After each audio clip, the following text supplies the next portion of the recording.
Praise the Lord. எல்லாரும் எப்படி இருக்கீங்க? நல்லா இருக்கீங்களா? ஒரு நாட்டுடைய ராஜா, அவருக்கு ஒரு கடிதம் ஒன்று வந்ததாம்.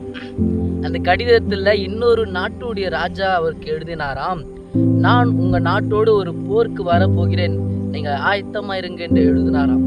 இதை கேட்ட இந்த ராஜா தன்னுடைய போர் வீரர்கள் எல்லாரையுமே ஆயத்தமாக்கி அந்த நாட்டோடு போருக்கு சென்றார்.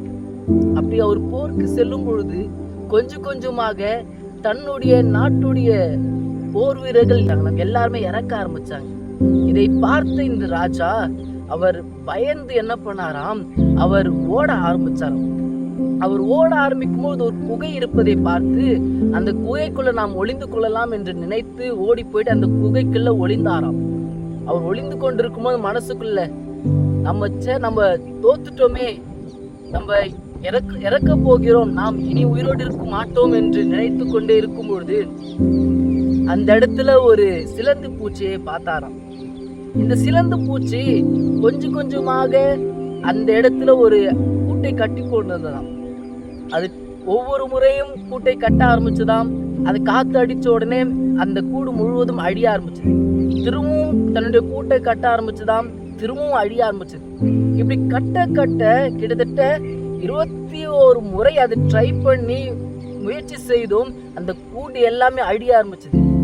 ஆனாலும் அது சோர்ந்து போகாமல் திரும்பவும் முயற்சி செய்து 22வது முறை அந்த ஒட்டுமொத்த குகையை சுற்றிலும் ஒரு அழகான கூட்டை கட்ட ஆரம்பிச்சதாம்.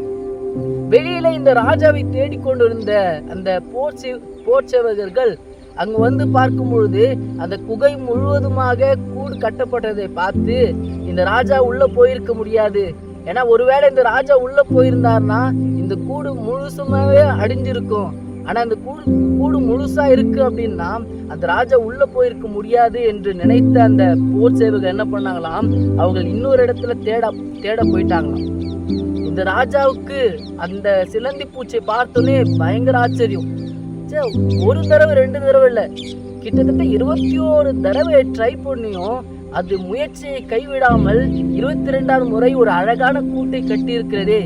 ஒரு சாதாரண பூச்சியால இப்படி செய்ய முடியும்னா நாம் ஏன் முயற்சி செய்யக்கூடாது என்று நினைத்த இந்த ராஜா அந்த குகை விட்டு வெளியில வந்த உடனே தன்னுடைய போர் சேவகர்களோடு திரும்பவும் சேர்ந்து அந்த போருக்கு போனாரு. போன உடனே திரும்பவும் சண்டை போட்டு அவர் ஜெயித்து வீட்டுக்கு வந்தாராம். ஆமாங்க, வேதத்திலும் ஏசாயா 43ஆம் அதிகாரம் வசனம் 18-19 சொல்லப்பட்டிருக்கிறது, முந்தினவைகளை நினைக்க வேண்டாம், பூர்வமானவைகளை சிந்திக்க வேண்டாம், இதோ நான் புதிய காரியத்தை செய்கிறேன். ஆமாங்க, நம்ம வாழ்க்கையில எத்தனையோ சமயத்தில் நாம் முயற்சி செய்தும் நாம் தோத்து போயிருக்கோம். எத்தனையோ பிசினஸை நாம் ஆரம்பிக்க வேண்டும் என்று நினைப்போம். ஆனா ஒவ்வொரு தடவை ஆரம்பிச்சும் நம்ம தோத்து போயிருப்போம். சில சமயத்தில் ஆவிக்குரிய வாழ்க்கையில கடவுளோடு நாம் நெருங்கணும் என்று யோசிப்போம். ஆனா நம்ம எவ்வளவு முயற்சி செய்தாலும் திரும்பவும் பாவத்துக்குள்ள விழுவோம். ஆனா கர்த்தர் உங்களுக்கு சொல்கிறார், நீ முன்பதாக நடந்ததை நினைத்து கவலைப்படாத. ஏற்கனவே நடந்த விஷயத்தை வைத்து நாம் தோத்து போயிருக்கிறோம், அதனால் திரும்பவும் முயற்சி செய்ய வேண்டாம் என்று யோசிக்காத.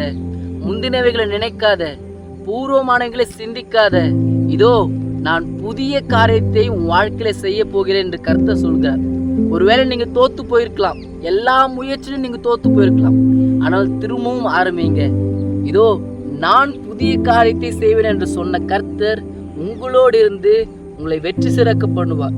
ஆமா, இந்த கதையில பார்த்தது போலவே அந்த ராஜா தோத்து போய் கஷ்டத்தோடு இருந்தார். ஆனா அந்த ஒரு சிறு சிலந்தி பூச்சியின் மூலமாக அவர் திரும்பவும் முயற்சி செய்து அவர் ஜெயிச்சார். அதே போல வாழ்க்கையில தோத்து போயிருக்கலாம், ஆனால் திரும்பவும் முயற்சி செய்யுங்க. கர்த்தர் ஒரு நாள் உங்களுக்கு ஒரு பெரிய வெற்றியை தருவார்.